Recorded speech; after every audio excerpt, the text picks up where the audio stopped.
Okay, you guys wanted pictures of the new Tesla. Check this out. Isn't that awesome? With those sleek lines.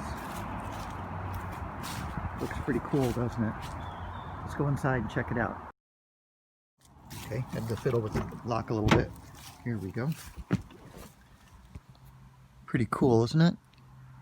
Hey, this looks a lot like my old Honda. Hold on, let me see if I can fix something. Okay, here we go. That's a lot more like it. Looks like this label is going to be a little more durable than the paper that was hanging on the other one. Can you see it? Am I too close? It's going to be hard to see in the sun. But anyhow, that is the new one. Now let's go inside and check it out for reals. Okay, I hope you can see from there. I think it's recording. Let's go hop in and drive and check it out.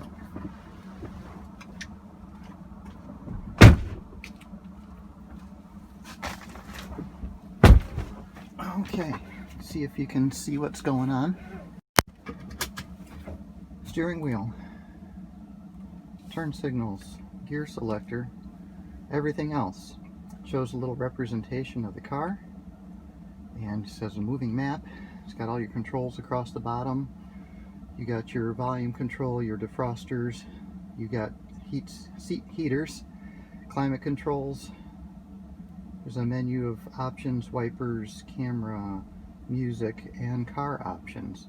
But basically you just hop in, profile is set for me, put in a secret password, does a little bulb check, put it in drive, and away we go. Kind of cool. You can do 1 foot, 1 pedal driving. As long as it has enough regen braking, you never have to touch the brake. I don't know if you can see from there, but the mirrors automatically deploy when we get away from the home location. So what you're seeing is a representation of the car and a little visualization of the road. And once you get into traffic and stuff, you'll see a little bit more. It'll see garbage cans along the side. You see them coming up here. It'll show the car coming in the opposite lane. It doesn't show the dog hanging out the window though. And it should show the stop sign and the light. Not the light, the line at where it's going to stop at. Or where I should stop. Because it's not driving just yet. Anyway, it shows your turn signals up here. Shows your speed. It shows the speed that the adaptive cruise control will be set to if I were to enable it. Once it's enabled, this will turn blue. So let me get out here in the main road. And we'll see a little bit more here. Okay, you see it shows little yellow and white warnings. Those are just things in the proximity sensors. And it shows the lanes. Now it shows that the steering assist is available, so it'll actually drive for me if I enable it. It'll turn blue, and over here it'll show the speed limit. If it's not in the database, it waits until it comes across the speed limit sign, and then it will update this with the actual speed limit on the road. And we got one coming up here in just a second. You'll see that. It's really cool. More garbage cans. It's funny, it sees garbage cans over here, but not the cars, because the cars in the oncoming lanes are not a threat. Okay, got a speed limit sign coming up. I don't know if you can see it out the window, but you'll see it right here. It shows speed limit 40, and then it posted up here. So we're going to turn on everything here.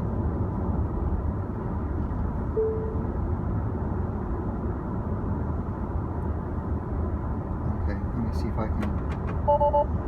Not available. How about now? There we go. It needs some good lane markings before things start working.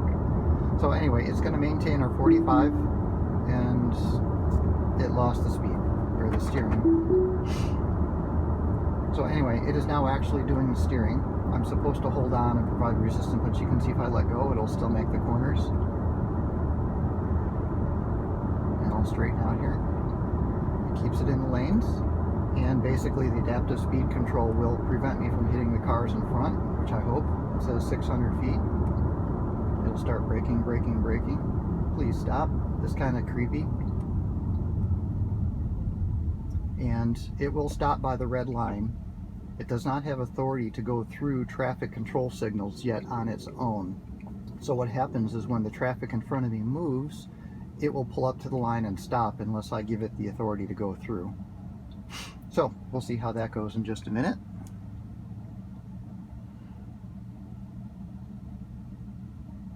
And if I were on the highway and navigating, the steering would actually follow the route. It will take exits and merge from one highway to another. It's kind of cool. And then of course once you exit the highway, it just reverts to normal navigation and maintaining it in the lane and following basic traffic controls. Now see, the light turned green. I had to tap the accelerator to get it to go. And it should maintain a distance between us and the car in front while staying in the lanes. Again, another posted speed limit sign.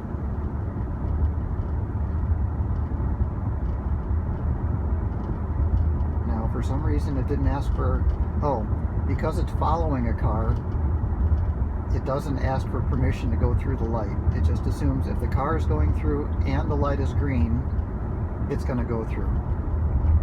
Not sure if I agree with that, but anyway, this is all in beta, and I am actually ultimately in control of the vehicle, so you can't just rely on that.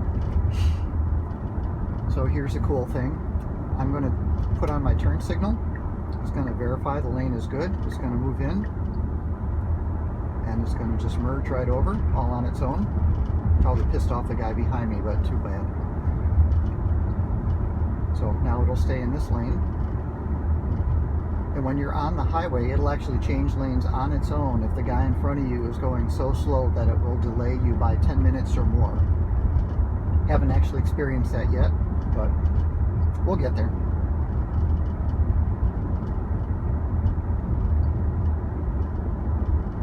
And you can see on the moving map here that we're kind of driving, and it won't take corners yet, not until full self-driving is enabled.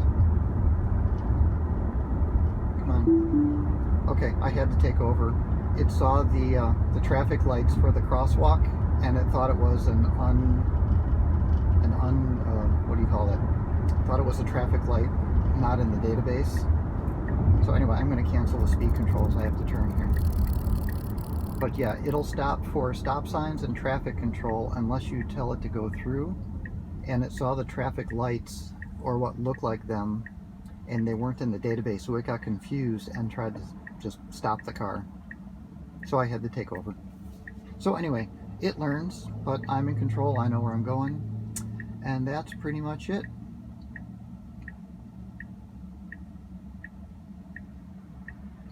And if you can tell, it shows a little turn signal and a brake light. The brake lights automatically deploy when you let off the gas because you're not touching the brake pedal. It does the regen braking. It's really cool.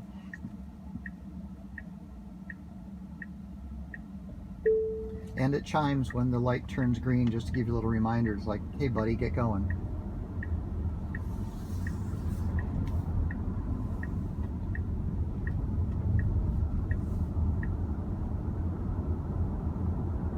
And this little light up here, the line, shows you how much energy you're using. That would be the gray to the right. And you'll see up here when I let off of the gas pedal, it'll go green to the left and let you know that it's regenerative braking.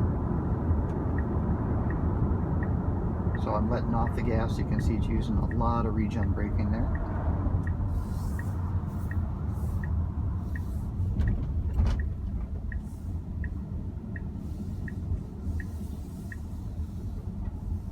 And when you park the car, it's kind of cool because it folds the mirrors in.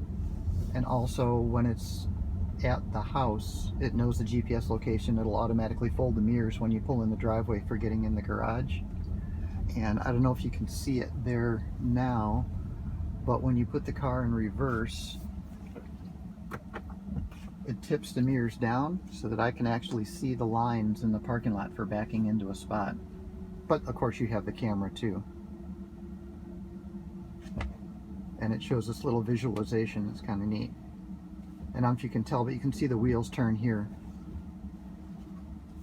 Put it in park, and I'm reaching for the key. There's never a key. You just put it in park and walk away. That's all.